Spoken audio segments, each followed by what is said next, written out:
driving back to the Appalachian Trail. Gonna through hike Roan Mountain area. 5 nights, maybe. 6 days, maybe. Do you like my queen mattress setup though? Yeah, it doesn't look bad. I mean, it takes up, you've got a lot of space there.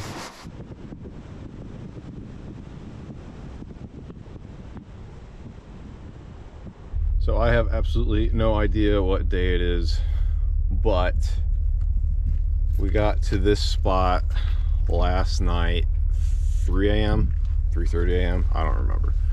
Slept here, dropped off the car north at a hostel, and now I was looking at Cherry Gap. I think we're headed to Cherry Gap. It's the closest shelter. I don't know how far it is.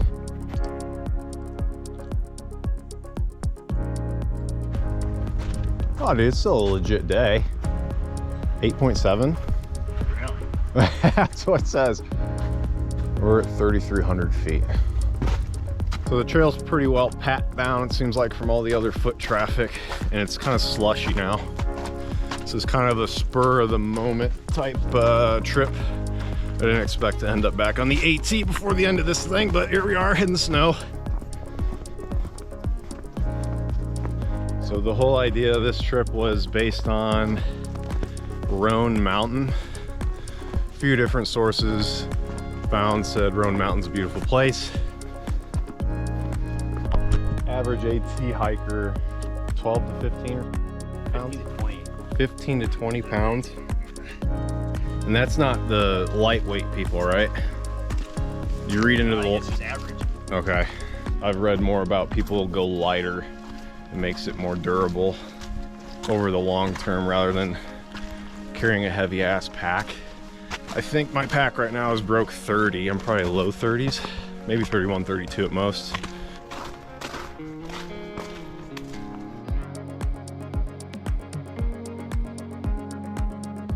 First little overview. Just clearing some space for some wires. Oh, that breeze feels nice.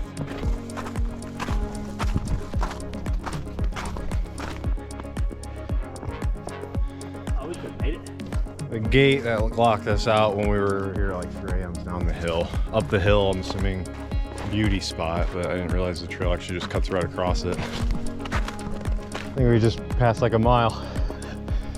7 more.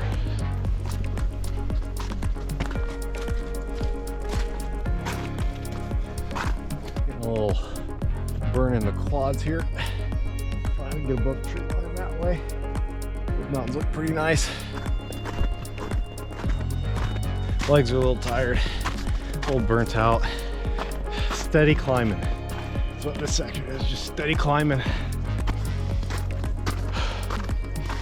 This is likely our first actual peaky plateau area. It's nice to get to some of these peaks. It flattens out and you kind of see things around you. A little bit less trees blocking the views. Now, I'm gonna call this our first peak here. This kind of looks like a nice overview. Fire pit. So I know someone camped here. This is supposed to be a little perch for an overlook. Here you go. I want to say North Carolina.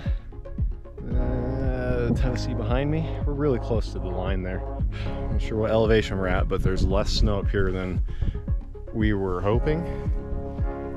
He was trying to estimate, he thought like 2 feet of snow, thought we were gonna need snowshoes. He didn't have any with him. I forgot mine in my car that I left at the hostel, so now it doesn't even matter, but this is supposed to be like free reign for AT hikers. They can like set up a tent anywhere up here, right? Is that right? Yeah. Can you imagine if there were just 50 tents out here? Like, I don't know if starting the AT is starting a massive group and like the first 100 miles, tents everywhere. I've read some of those articles, but I think it'd be different to experience it and see it. But it does, the snow, I think we're fine. What? Snow. No, that ain't bad. Like, worst case scenario, if I got a post toilet for a day, I'm okay with that. So Judging by the amount of footprints ahead of me, I'm guesstimating less than 10 people have done this. Soon. That's gonna suck. If you dig through snow, or just on top of snow. So me and my boots are in an interesting situation where both sides are kind of ripped at seams, but there's still a barrier in between me and my sock. So the moisture isn't a factor yet, but I'm trying to push these boots to their absolute limit, and this is probably the last lifeline they have. That's why I brought like 3 or 4 pairs of socks, which is gonna be a staple of this little trip here. And yesterday at REI, I bought more Mountain House meals than I've ever bought. I bought a mountaineering 9th edition book so I can start learning about mountaineering. I also looked at new boots, found my same La Sportiva boots there. I think I bought mine for like the 300 to 400 range, and they were on sale at REI for $250-ish. Decided now is not the time to buy boots. These ones still have life in them. When do you think all this snow landed? A week ago? No, Friday. Friday. We're here on Monday. Snowed here. Friday and Saturday. Snowed here 2-3 days ago. The question is, cold front was supposed to come through up on the AT. It's going to be like 0, possibly negative degrees up there. If I was with somebody else, would I have bailed? Thought here being, depends on the person. If they think they could muster it, that would almost encourage me to suffer it as well. Survival scenarios, you never really know till you're in them. And an unexpected cold front that's going to push temperatures below 0 for a single night, I think you could survive it. If you were with me, if you thought you had the gear and the prep, would you have done it? Yeah, absolutely. For one night, I think I could have suffered it with somebody else. It's just the comes back to the encouragement of you're not doing it by yourself. It's like a support system thing. You're not the only one making this ridiculous decision. That's kind of how I look at it. But then again, the whole idea of me doing a lot of this trip by myself was I'm not getting anybody else sucked into the weird ass risky shit I'm doing. So it gives me more comfort in doing it, knowing that if something goes wrong, it's just me responsible for me. You get this? I don't know if this is a trail. Oh, it's marked. Yeah, it's a trail. We're getting a little more sparingly on the footprints here. What is there, one set in front of you and that's it? I mean, it's kind of coming off like one. Maybe they went and turned around. Say, looks like whoever came in front of me was stomping and post holing down maybe like 3 inches. We might be maybe 3 or 4 miles in, and I'm kind of convinced that we really might be the only people actually camping up here. Yeah.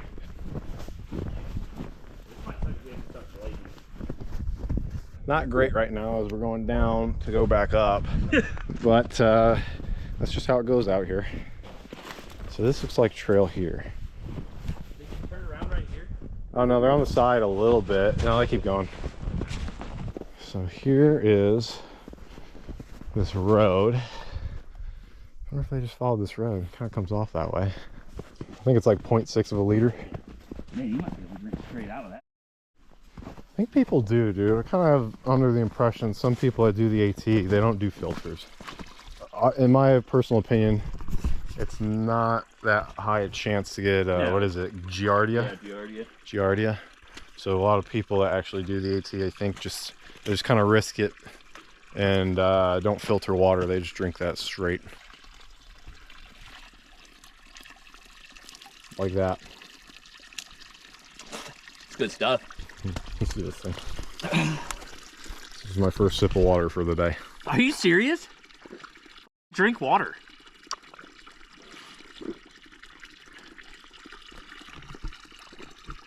I probably won't drink again until dinner time.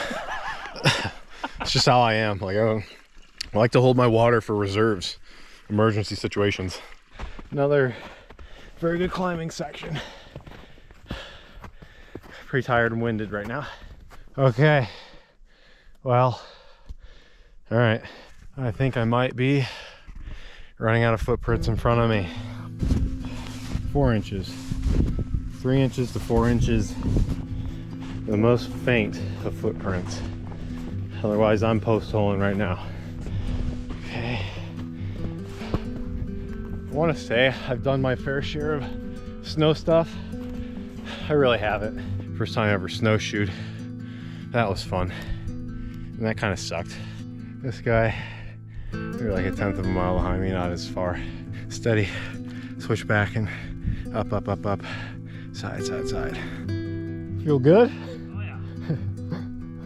My legs are hurt. Right now we're summiting Unaka Mountain.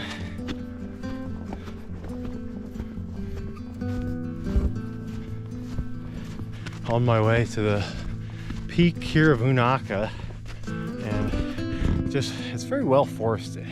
There's more green up here than there was down by Beauty Spot, so it's a little bit more enjoyable. I like it when I get surrounded by trees like this, and it kind of like encloses a tunnel.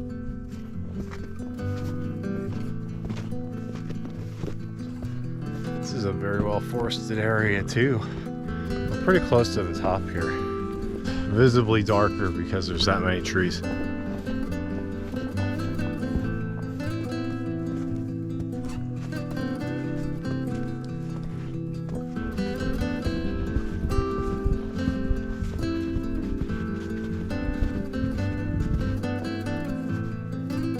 I really like this section right here. Yeah, me Just too. this little, whatever, the snow on these trees. Yeah, this is sweet. This feels like high alpine. God, I didn't even picture this. I literally just turned my phone off too. I like being in the pines. Yeah, the thicker wood right there. I'm a fan of the pines. Yeah, same.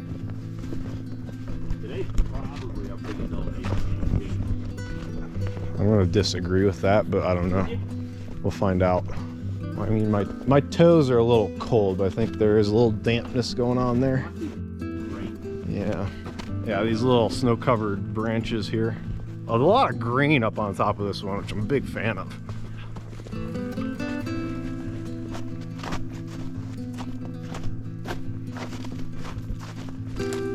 Coming down a little bit. I think we gotta get down back to like 4,000 feet for Cherry Gap Shelter, which is where we're gonna spend our night. Still haven't seen anybody pass day hikers up at Beauty Gap, and not expecting to see anybody else at the shelter, but sometimes you never know. The big question about the end of this journey of living out of my car, visiting national parks in 365 days is coming to an end, and beyond the reflection of what actually took place in my thought process through handling situations during it and everything based off of that lifestyle that I will dive into, comes the question, what happens next? And how did it affect what your future projection is? How does it actually help you in a sense? Does it make you better? Does it make you think more clearly? All these things that are supposed to like inherently help improve your focus, your clarity, your centerpiece of direction, your internal compass, if you will. And that will come after I dive more into the logistics, the facts, the details, the thoughts, the experiences of what I just went through this entire year. It's probably hard to tell. This is snowdrift here, right? Here's snowdrift here, snowdrift there. I can't tell if anybody actually had footprints that continued on up, because now we're at 3,900 feet and we're going back climbing again. Already starting to think ahead here. I got myself some big old branches. Oh man, they have an axe in here. Oh, we can really do some damage, eh? No, it's not an axe, sorry, it's a broom. I have never been in a shelter like this one. Okay. Packs down. Fire pit. I'll get to that in a minute. Got a little picnic table, and then it's basically just like a low-end little shelter. If you've never seen one of these things before, green tea can, tuna can maybe. Ooh, pulled pork. This shelter, built in 1962 by the U.S. Forest Service, will accommodate 6 people. Water is available from a spring 250 yards southwest on the Blue Blaze Side Trail. The next shelter north is the Clyde Smith Shelter, 9 miles. The next shelter south is Curly Maple Gap Shelter, 13. The shelter is maintained by volunteers. Please help them by leaving the shelter clean and packing out and burning all trash. Put out fires before leaving. So, this is good. And I think Clyde Smith being 9 miles is actually coming up next. So I'm going to clear off this table of snow. I'm going to clear off the fire pit of snow. We're going to start a fire ASAP. So, Amityville Horror, a true story by Jay Anson. Look how old and tatted this thing is. I love that people bring things like this. It sucks, but I respect people that also leave it, because I would totally take that book.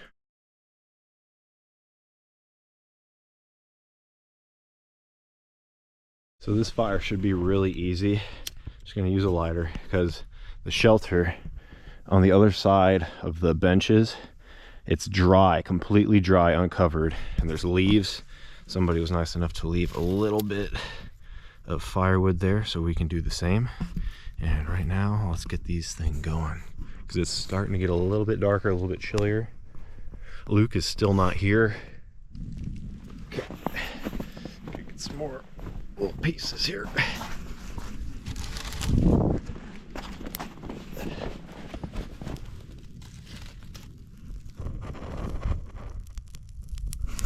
And then there was life. Fire's doing okay. Had to grab some more snowy, wetter than I would like wood. So slowly just drying everything out. That's it? That's what we got? This is it. That's all the coffee. It's got some weight to it, so we need to drink it though. So, sleeping bag. Oh, that's what I was gonna do. I was gonna get into my food. Because I think all I've eaten today was 1 protein bar. I had 2 protein bars, tuna packet.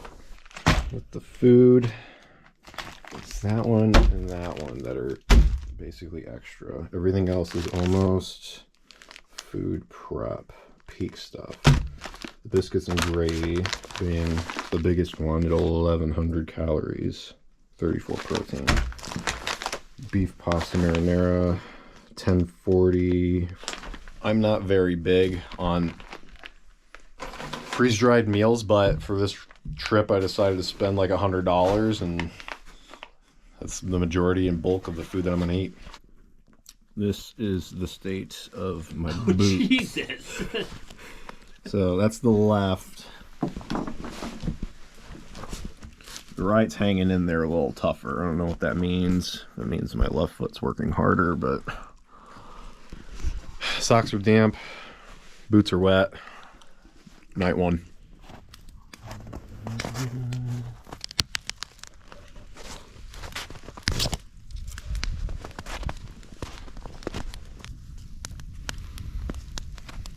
It's doing well. I don't think it's gonna tell me the weather. Oh, now we're living, dude. We're gonna put on my waterproof socks. That's gonna be the wet ones. Got 3 pairs of socks. I'm gonna be in a situation where I get every pair of socks wet every day, and then I'm just. If I can suffer during the day, I'll suffer during the day. Oh. Chicken pesto peak 920 and 43 grams of protein. Still a little bit liquidy, but it smells great. Let's see what this looks like.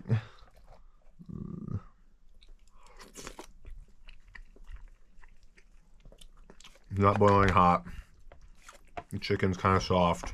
Noodles are soft. Really, it's just flavor. It's fine. I don't think I could actually like give this thing a rating. I don't know if I really care about freeze-dried meals.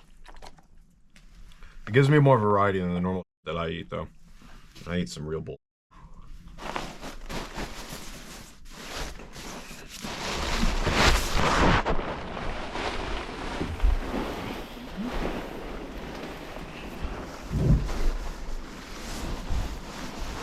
Oh, it's nice. Oh god, this is so nice. The 9 miles was not bad. I'm not hurting near as much as he is, but it still feels good to lay down. Alright. It's supposed to be rain early or late tonight, early tomorrow morning. No idea how long, how hard. We're gonna find out. This is the end of day 1, night 1 until tomorrow.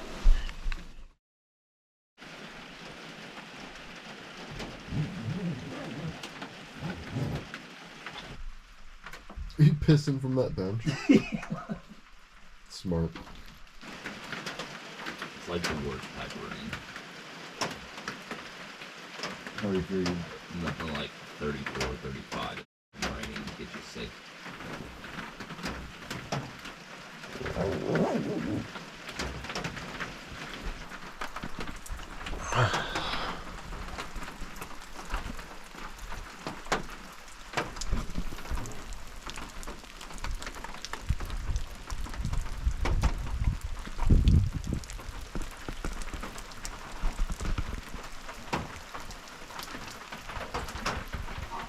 About 9 a.m.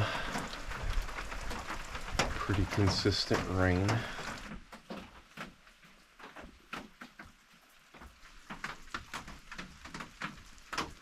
I just saw another hiker cross pass us southbound.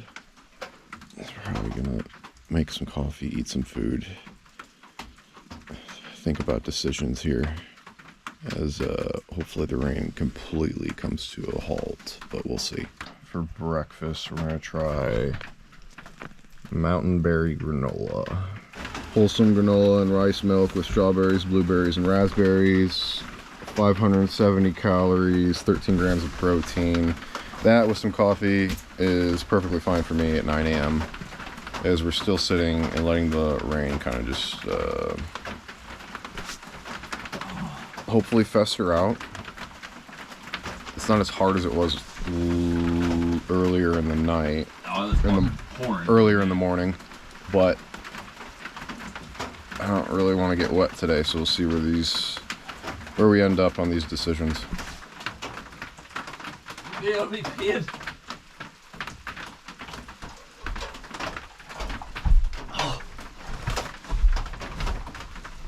Seems like it got colder with the rain. Yeah. So we decided to try and wait out the rain. It makes no sense to get wet for a few miles today and then possibly make the rest of the week a little miserable. So if we find an opening later in the evening, maybe we go for 3 miles. This is basically the day now. Now it's just a waiting game and potentially not even going anywhere today. So it all depends on if this thing gives us a big enough window that we think we can make some moves. As for right now, we bum in this shelter.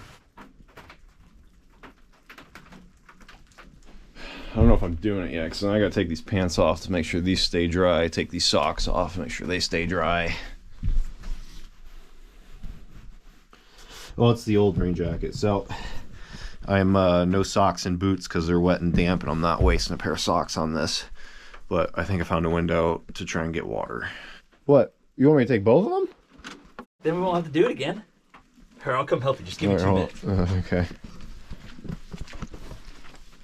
How is it out there?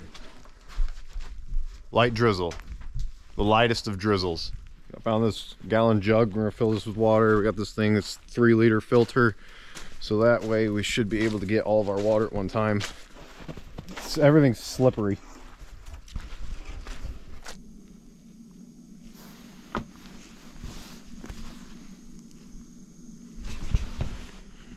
This is like the last ride for these boots. There's no way. This, then the Indiana Dunes, and then these things are done. 640 calories.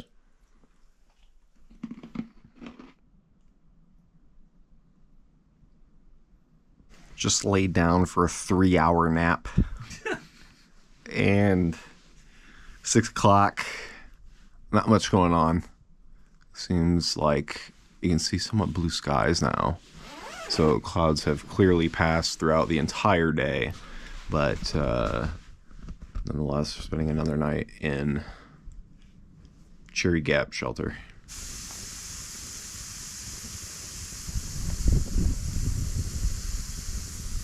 As of right now, it's about 8 p.m.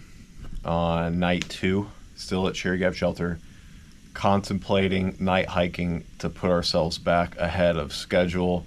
Because again, Thursday is incoming rain when we're supposed to be up on Roan Mountain in the highlands. That's where we think those people were, right? I think those people were here. Oh, yeah, okay. Yeah, it's not that far away. But, so we're at, I don't know, call it 44, 43, somewhere in there. I think 4. So what did you say we're at? It says we're at 4. Okay, so we'll call it 4. So Iron Mountain Gap's at 55.8. Just go for a climb. Yeah. But if we do that tonight, it looks like we don't have to climb tomorrow. Blast through Clyde Smith. Yeah.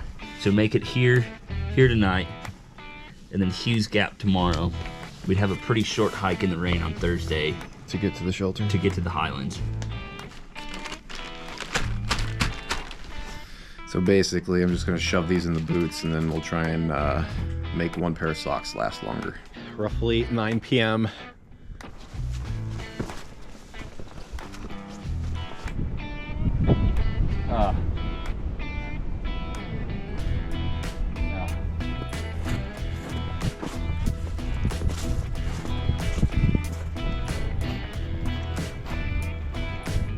We're probably gone like 2.5 to 3 miles. Now we're on a road. I need to look at a map.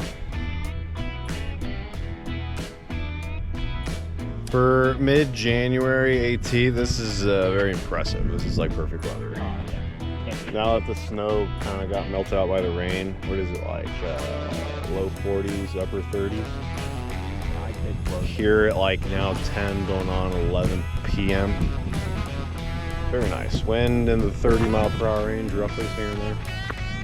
Otherwise, this is a nice hike. 6 miles. Oh, look at that. Hughes Gap, dude. Let's just go for 9. So, but if we get here, You're saying you just want to get on the other side of this. but if we can get to Clyde Smith tonight, we'll see how this climb goes. Try to get to the shelter. Yeah, then we can get to Roan High Knob Shelter. or halfway there tomorrow and not have to hike so far in the rain or hike it all in the rain. Greasy Creek Gap. We're at 4,031 elevation. Got the trail over there. I think so. So this is Clyde Smith Shelter. Currently 1:48 a.m. Night 2. Going to bed.